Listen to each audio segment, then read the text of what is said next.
ትርታ ቁርስን ከትርታ 97.6 ኤፍኤም በመከታተል ላይ ትገኛላችሁ። አብራችሁን ስለሆናችሁ እያደመጣችሁን ስለሆነ እናመሰግናለን። አሁን ሰዓቱ ደግሞ ከሀገር ውስጥና ከባህር ማዶ የተሰሙ ዋና ዋና አበይት ዜናዎችን ወደ እናንተ የምናደርስበት ነው።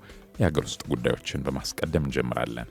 በነፃ የንግድ ቀጠናዎች የሚሰማሩ ባለሀብቶች ከገቢ ነፃ እንዲሆኑ መወሰኑ ትላንትና ይፋ ሆኗል። የገንዘብ ሚኒስቴር በነፃ የንግድ ቀጠናዎች ውስጥ ገብተው ግብዓቶችንና ምርቶችን ለገበያ የሚያቀርቡ ባለሀብቶች ከገቢ ግብር ነፃ እንዲሆኑ መፍቀዱን አስታውቋል። ሚኒስቴሩ ትላንትና ባወጣው መግለጫ ላይ እንዳመለከተው ውሳኔው የተላለፈው የሀገሪቱን የኢንዱስትሪ ልማት ለማፋጠንና በዘርፉ የሚታዩ ማነቆዎችን ለመቅረፍ በማሰብ ነው። አስመጪዎች ምርቶችን ለገበያ ከማቅረባቸው በፊት የሚከፍሉት ቀረጥና ታክስ በስራ ካፒታላቸው ላይ የሚያሳድረውን ጫና ለማቃለል ቀድሞውኑ የነፃ ንግድ ቀጠና አሰራር መዘርገቱ ይታወሳል። በዚህ አሰራር መሰረት አስመጪዎች ምርቶችን ያለ ቀረጥ ወደ አገር ውስጥ የሚያስገቡ ሲሆን ክፍያ የሚፈጽሙት ምርቱ ገበያ አግኝቶ ለተጠቃሚ በሚቀርብበት ወቅት ብቻ ይሆናል። አሁን የተጨመረው አዲስ ማበረታቻ ደግሞ ቀጠናዎቹ ባለሀብቶችን ይበልጥ እንዲስቡ ለማድረግ ታስቦ የቀረበ ሲሆን በዚህም በነፃ የንግድ ቀጠና ውስጥ ተሰማርተው ግብዓትና ምርቶችን ለገበያ የሚያቀርቡ ባለሀብቶች በሙሉ ከገቢ ግብር ነፃ እንዲሆኑ ተፈቅዶላቸዋል። ባለሀብቶች ይህንን ምቹ አጋጣሚ በመጠቀም በነፃ የንግድ ቀጠናዎች ውስጥ በስፋት እንዲሰማሩ የገንዘብ ሚኒስቴር ጥሪውን አስተላልፏል። በ2018 የበጀት ዓመት 9 ወራት ውስጥ ባለፉት 9 ወራት ውስጥ ከ1.1 ሚሊዮን በላይ ፓስፖርት ለዜጎች መሰጠቱን የኢሚግሬሽንና ዜግነት አገልግሎት አስታወቀ። የአገልግሎቱ ዋና ዳይሬክተር ሰላማዊት ዳዊት እንደገለጹት ተቋሙ በመደበኛና በአስቸኳይ ፓስፖርት የቪዛና ትውልድ ኢትዮጵያዊ መታወቂያ አገልግሎቶችን ለደንበኞች እየሰጠ ይገኛል። በተጨማሪም በአየርና በየብስ የድንበር ቁጥጥርና ሌሎች አገልግሎቶች ላይም ስኬታማ ስራዎች እያከናወነ መሆኑን ተናግረዋል። ባለፉት 9 ወራት ከ1.1 ሚሊዮን በላይ ፓስፖርት ለዜጎች መስጠት እንደተቻለ መጥቀሳቸውንም የአገልግሎቱ የኮሚኒኬሽን ዳይሬክተር አምቦ መቃሳ ገልጸዋል። በሌላ በኩል 824951 ቪዛ እና 29000 በላይ ትውልደ ኢትዮጵያዊ መታወቂያ መሰጠቱን አስረድተዋል። በአየርና በየብስ ድንበር እንዲሁ ዓለም አቀፍ ደረጃዎችን በጠበቀ መልኩ በጉዞ ሰነድ ከ5.4 ሚሊዮን በላይ ገቢና ወጪ መንገደኞች አገልግሎት ተሰጥተዋል ነው ያሉት። በህገወጥ መንገድ አስቸኳይ ፓስፖርት የሚሞሉ በህገወጥ ደላላዎችና የተቋሙን ስም በአሉታዊ መንገድ እንዲነሳ ያደረጉ 21 ግለሰቦች በቁጥጥር ስር ውለው ምርመራ እየተደረገባቸው እንደሚገኝም ጠቅሰዋል። ወደ ውጭ ዜናዎቻችን እናልፋለን። ርዕሰ ሊቃነ ጳጳሳት ሊዮ 14ኛ የመጀመሪያውን ታላቅ የተባለ የውጭ ሀገር ጉብኝታቸውን በአፍሪካ አህጉር ጀምረዋል። ጉብኝቱ በ4 የተለያዩ አገሮች ላይ የሚያተኩር ሲሆን ሰላም፣ ስደትና አካባቢ ጥበቃ ዋነኛ አጀንዳቸው ናቸው። ርዕሰ ሊቃነ ጳጳሳት ሊዮ 14ኛ የስልጣን ዘመናቸው ዋና ዋና ቅድሚያ የሚሰጧቸውን ጉዳዮች የሚያንጸባርቅ ሰፊ የአፍሪካ ጉብኝታቸውን ትላንትና ጀምረዋል። ይህ ጉዞ ካቶሊካዊ መሪ ወደ መንበረ ጵጵስና ከመጡ በኋላ የሚያደርጉት የመጀመሪያው ትልቅ ዓለም አቀፍ ጉዞም ነው። እንደ ቫቲካን ኒውስ ዘገባ ከሆነ ቅዱስነታቸው ከትናንት ሚያዝያ 5 እስከ ሚያዝያ 15 ቀን 2018 በአልጄሪያ፣ ካሜሩን፣ አንጎላና ኢኳቶሪያል ጊኒ ይቆያሉ። በጉብኝታቸው ወቅት እንደ ሰላም፣ ስደት፣ የአካባቢ ጥበቃ፣ ወጣቶችና የቤተሰብ ሕይወት ባሉ ዓለም አቀፋዊና አህጉራዊ ጉዳዮች ላይ ንግግር ያደርጋሉ ተብሎ ይጠበቃል። ጉብኝቱ የተጀመረው በአልጄሪያ ሲሆን ርዕሰ ሊቃነ ጳጳሳቱ በዚያው የሚቆዩ ይሆናል። ይህም አንድ የካቶሊክ ቤተክርስቲያን መሪ ሀገሪቱን ሲጎበኝ የመጀመሪያው ያደርገዋል። በቆይታቸውም ከሀገሪቱ ባለስልጣናትና ከአውግስጢኖስ ማህበረሰብ አባላት ጋር የሚገናኙ ሲሆን ከ1946 እስከ 1954 ዓ.ም ለተካሄደው የአልጄሪያ ነጻነት ጦርነት መታሰቢያነት የተገነባውን ስፍራ ይጎበኛሉ። ይህ የ10 ቀናት ጉዞ ርዕሰ ሊቃነ ጳጳሳት ሊዮ 14ኛ ወደ ስልጣን ከመጡ በኋላ ያደረጉት እጅግ ሰፊው ዓለም አቀፍ ጉብኝት መሆኑ ተገልጿል።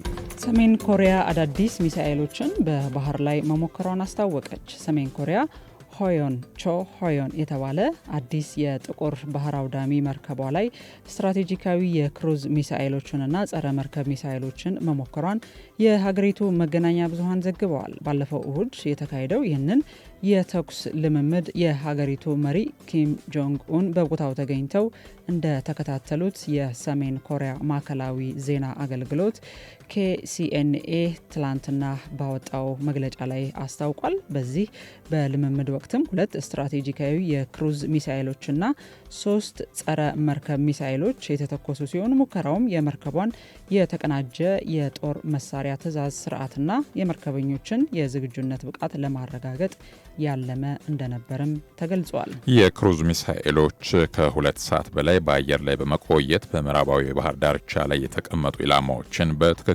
መምታት መቻላቸው ተነግሯል። ጸረ መርከብ ሚሳኤሎቹን በተመሳሳይ ለ30 ደቂቃ ያህል በረራ ካደረጉ በኋላ የታለመላቸውን ግብ አጥፍተዋል።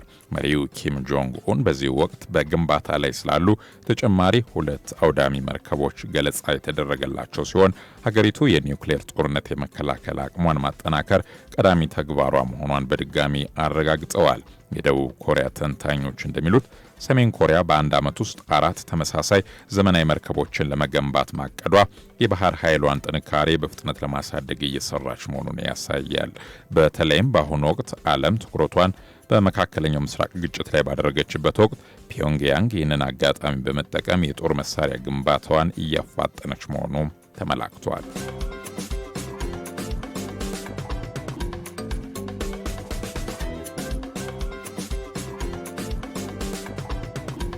ከልቦ በቀረበው ትርታ 97.6 FM የትርታ ቁርስ መሰናዶን ነው እየተከታተላችሁ የምትገኙት። የቴካፕ መሰናዶን ነው አድምጠን መልሰን የተገናኘ ነው። ይህን ሰዓት አጋር በመሆን አብረውን እየሰሩ የሚገኙ ተቋማትን እናመሰግናለን። ከራይድ ጋር ወደፊት የሚለው ራይድ ትራንስፖርት የዚህ ሰዓት አጋራችን ነው። ከውጭ ሀገራት ወደ ሀገር ቤት የሚመጡ ወዳጅ ዘመዶን በአካል ለመቀበል ጊዜ ቢያጥሮ ታማኙ የጉዞ አማራጮ ራይድ ትራንስፖርት እንክብካቤ ሳያጓድል ደህንነታቸው እንደተጠበቀ በአይነ ስጋ ያገናኘውታል ይላል። ከራይድ ጋር ወደፊት የሚለው ራይድ ትራንስፖርት የዚህ ሰዓት አጋራችን ነው። ማን እንደ እናት የሚለን ሌላኛው አጋራችን እናት ባንክ ነው። እናት መላ በተሰኘ የክፍያ ስርዓት የትምህርት ቤቶችን ክፍያ በቀላሉ ማከናወን የሚያስችል ዘዴ አሰራርን ይፋ አድርጓል። በዚህ የክፍያ ስርዓት በርካታ ትምህርት ቤቶች ተጠቃሚ መሆን ችለዋል። የትምህርት ቤት ክፍያን በቀላሉ ከማከናወን ባሻገር የተማሪዎችን መረጃ ለማሰናዳት ለማቀላጠፍም ይረዳል። ከዚህ በተጨማሪም እንደ አውሮፕላን ቲኬት ያሉ የጉዞ ክፍያዎችን ለማከናወን የሚረዳ ሲሆን የመጽሐፍ ግዢንም በዚሁ በእናት መላ የክፍያ ስርዓት በቀላሉ ማከናወን ይቻላል። እናት ባንክ የዚህ ሰዓት ሌላኛው አጋራችን ነው።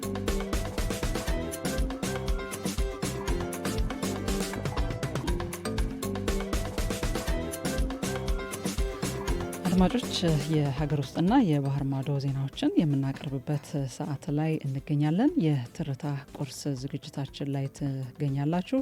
የሬዲዮ መስመራችሁ ትርታ 97.6 FM ላይ ይገኛል። አስቀድመንም የሀገር ውስጥ ዜናዎችን እናስደምጣለን። ኢትዮጵያ የሰው ልጅ መገኛ መሆኗን ዳግም ያረጋገጠ ታላቅ የአርኪኦሎጂ ግኝት በአፋር ስምጥ ሸለቆ ተገኘም። ከ100 ሺህ ዓመታት በፊት ይኖሩ የነበሩ የጥንታዊ ሆሞ ሳፒያንስ ቅሪተ አካላትና የድንጋይ መሳሪያዎች መገኘታቸውን ነው የኢትዮጵያ ቅርስ ባለስልጣን ያስታወቀው። በመካከለኛው አዋሽ ሀሊቢ በተባለ ስፍራ ለዓመታት ሲካሄድ የነበረው ምርምር ውጤት በዓለም አቀፍ ደረጃ እውቅና ባለው የአሜሪካ የሳይንስ ጆርናል ላይ ታትሞ ወጥቷል። በዶክተር ዮናስ በየነ የተመራውና የ24 ሀገራት ሳይንቲስቶች የተሳተፉበት ይህ ጥናት በሰው ልጅ ታሪክ ውስጥ ትልቅ ክፍተት የነበረበትን ከ900 ሺህ እስከ 200 ሺህ ዓመታት ያለውን የታሪክ ዘመን የሚዘክሩ መረጃዎች መያዙ ነው የተገለጸው። በወቅቱ የተገኙት በሺዎች የሚቆጠሩ ጥንቃቄ የተሞላባቸው የድንጋይ መሳሪያዎች የጥንት የሰው ልጅ የቴክኖሎጂ እድገት ምን ያህል የላቀ እንደነበረ ማሳያ መሆናቸው ተገልጿል። በተጨማሪም በቁፋሮ ወቅት የተገኙ የዝንጀሮ፣ የጉሬዛና የተለያዩ አዕዋፋት ቅሪተ አካላት ዛሬ በበረሃማ በሆነው የአፋር አካባቢ በወቅቱ ለምለምና ለሰው ልጅ ኑሮ ምን ያህል ምቹ እንደነበረ የሚያሳይ ነው ሲሉም አረጋግጠዋል። የኢትዮጵያ ቅርስ ባለስልጣን ዋና ዳይሬክተር ረዳት ፕሮፌሰር አበባው አያሌው እንደገለጹት ግኝቱ የኢትዮጵያን የቱሪዝም ዘርፍ የሚያነቃቃና የሀገሪቱን ገጽታ በዓለም አቀፍ ደረጃ ከፍ የሚያደርግ ነው። ኢትዮጵያ ቀደም ሲል በሉሲና በሌሎች ጥንታዊ ቅሪተ አካላት የምትታወቅ ቢሆንም የአሁኑ የሀሊቢ ግኝት ግን ስለ መጀመሪያዎቹ ዘመናዊ የሰው ዘር ዝርያዎች ሆሞሳፒያንስ አዲስ እና የተሟላ መረጃ የሰጠ መሆኑ ተመላክቷል። የአዲስ አበባ ከተማ ግማሽ ያህሉ የመንግስት አገልግሎቶች በመሶብ ዲጂታል መድረክ መጠቃለላቸው ተነገረ።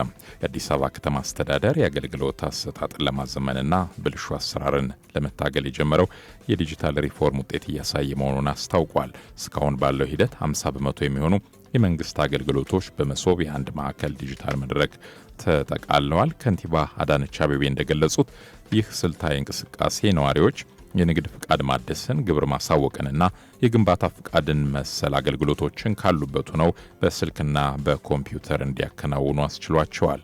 በአራዳ ክፍለ ከተማ የተጀመረውና በአሁኑ ወቅት ወደ 6 ማዕከላት ያደገው የመሶብ አገልግሎት እስካሁን 130 ሺህ ነዋሪዎችን ያስተናገደ ሲሆን ከተገልጋዮቹ መካከል 98 በመቶ የሚሆኑት በአገልግሎቱ መርካታቸው ተገልጿል። በቀጣይ 1 ወር ውስጥም በቀሪዎቹ 5 ክፍለ ከተሞች ዘመናዊ የዲጂታል አገልግሎት መስጫ ህንፃዎች ተጠናቀው ወደ ስራ ይገባሉም ተብሏል።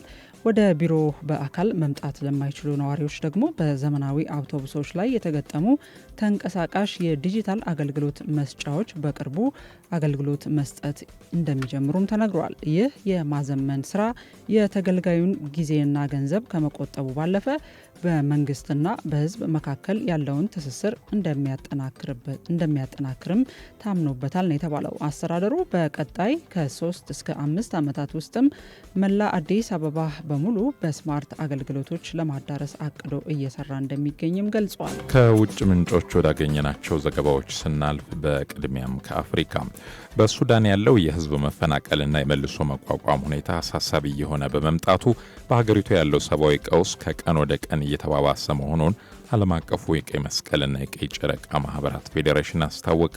በሱዳን የፌዴሬሽኑ የልዑካን ቡድን መሪ ቲዮሪ ባሎይ እንደገለጹት የሰዎች ፍላጎት እጅግ ከፍተኛ ከመሆኑም በላይ በየቀኑ እየተቀያየረ ነው። ብዙዎች መሰረታዊ አገልግሎቶች ማለትም ውሃ፣ ጤና ጥበቃና ትምህርት ቤቶች ወደማይገኙባቸው አካባቢዎች እየተመለሱ ይገኛሉ ብለዋል። ማህበሩ ባወጣው መረጃ መሰረት ሱዳን አሁንም በዓለም ትልቁ የፍልሰት ቀውስ ያለባት ሀገር ናት።